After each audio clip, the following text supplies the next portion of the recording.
Welcome to the second episode of Kitchen. Today we'll be making a super simple 6-ingredient churro. For this recipe, you will need butter, sugar, flour, cinnamon, and salt. Some safety precautions all cooks should be aware of. 1. Always wash items coming in contact with edibles, whether that be a small spoon used to mix sauces or your good old hands.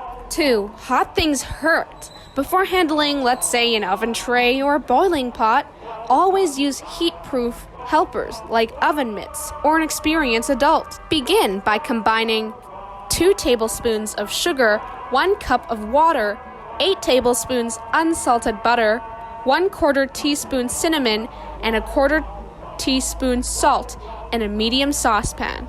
Mix all of this to a boil over medium-high. When you start seeing those bubbles, add 1.5 cup of flour and cook this until the dough forms a ball and no longer sticks to the sides of the pan. Let this sit for 5 to 7 minutes. It's a great time for reflection. Your brother is better than you. Remember that math assessment you never did? The Lily Pons didn't join the band this year. The world is falling apart. Everyone is mad at you. Next up, add 3 eggs. Hello there, boys and girls. My name's Mark. Add 3 eggs to the dough one by one until it is all well incorporated.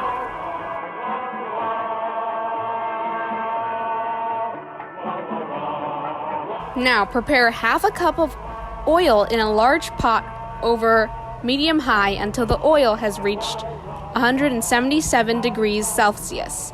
You can skip this step if you want to bake your churros instead.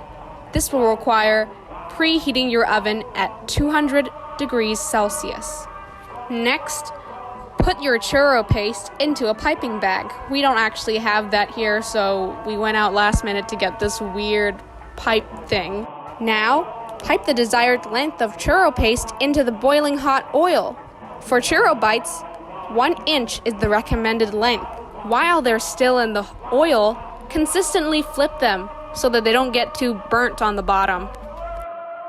Retrieve your churros when they are golden brown. If you want to achieve the long Disneyland churro look, you can freeze them, which makes them sturdier and easier to handle. To create cinnamon sugar, use 1/2 cup cinnamon and equal parts sugar.